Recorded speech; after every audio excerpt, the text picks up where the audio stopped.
Hi guys, Tracy here from Red Wind Studio. It's been a while since I've done any demos or tutorials or anything like that, so I got here a little bit early today. So I thought while I'm working on this custom piece that I would talk to you guys about sanding after you've painted it. I know when I've been out and about and I've gone into stores and seen other painted furniture and stuff, sometimes the furniture can feel kind of rough, and I think maybe that's because people aren't sanding after the paint has dried and before they wax. They just paint it and then they wax it, and that's fine. I prefer a smoother feeling finish. I don't need to necessarily sand it a ton. It really depends on the look that you're trying to achieve. So if you're going for that shabby chic look and you want to distress it and antique it, if you're antiquing, you want to have some brush strokes for the dark or colored waxes to have somewhere to sit in to give that look of texture and aging in the patina.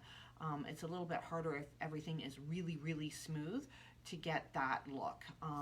But if you're looking for a super smooth contemporary look, then you're going to want to sand quite a bit. I always sand regardless of the finish that I'm looking for, whether it's a little wee bit or a lot. So I'm working on this little side table here, and I've already painted it. So this is Cocoa from the Fat Paint Company on top.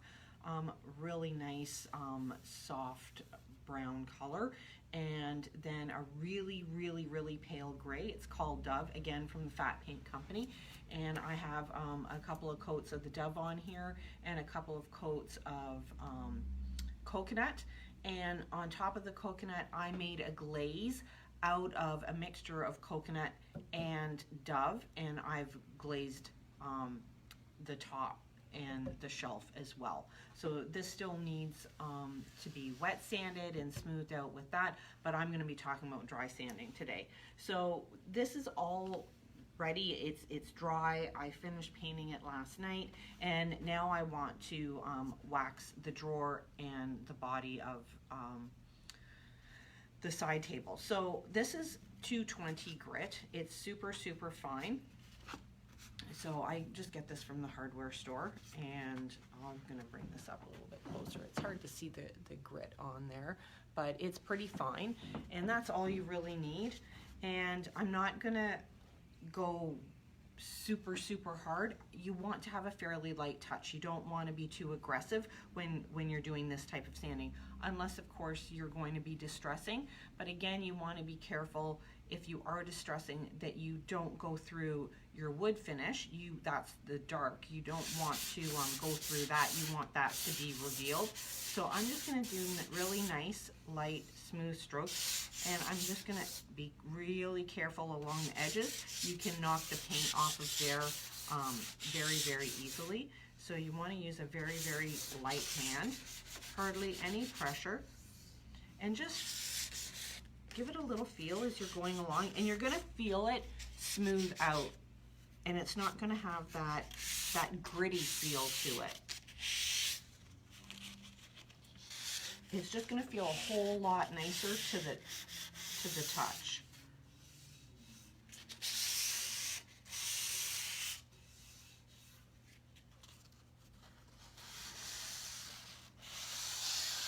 I always rip my sandpaper into 4, so the sheet's about this big, and I rip it into 4, and then I fold each piece in half. It just makes it easier to manage, and you always want to make sure your sandpaper is flat. You don't want to crumple it up. If you have a tendency to do that, get a sanding block and wrap it around, even an old sanding block, or just buy sanding blocks. That way you can't crumple them up, and just keep it nice and flat. And again, nice light pressure. Feel it, make sure that you don't have any of those little burr-like edges on here anywhere, and that is good to go. So you're going to do the same thing over all of this. Sometimes along, let's see if I can show you here. Try this around. So can you see that in here? So where edges meet up, sometimes you'll have a tendency to get a little bit more in the way of brush strokes in there. So just really, really carefully put your sandpaper up against it and give it an extra little light sanding there. On curved edges like this, can you see that there, curved? Just curve your paper around it and very gently go up and down, and that will help remove any of the rough spots. You just want to be gentle. I don't want this distressed at all. My customer doesn't want it to be distressed, so I'm being careful not to over sand. I'm just taking the rough feeling off the paint and smoothing it out. I did use a Klingon brush to paint this to help give it an extra smooth finish, so I don't have to do an awful lot of sanding. I just need to get rid of that rough feeling that's on it. And I had done some sanding already before I set this up, the camera up. And so that's really good. So that's what you're wanting to achieve, just a smooth finish. You're still going to feel the brush strokes a little bit, so that's not what I'm referring to. I'm referring to that gritty feel or the chalk-like feel that you get after you paint and you haven't sanded. So I like to get rid of that. I want my pieces to be nice and smooth to the touch and not have that gritty feeling, because that's going to transfer through your clear coat or your wax if you don't do that sanding. So I see there's people on here, but you're too far away for me to be able to see. Good morning, guys. Thanks for tuning in and watching. If there's any questions in regards to sanding, post them on this video, I guess, or the post once I get it posted. And certainly if you have projects on the go and you have questions, you can certainly pop into the studio anytime to see me. You guys have a great Friday. It's almost the weekend. Enjoy.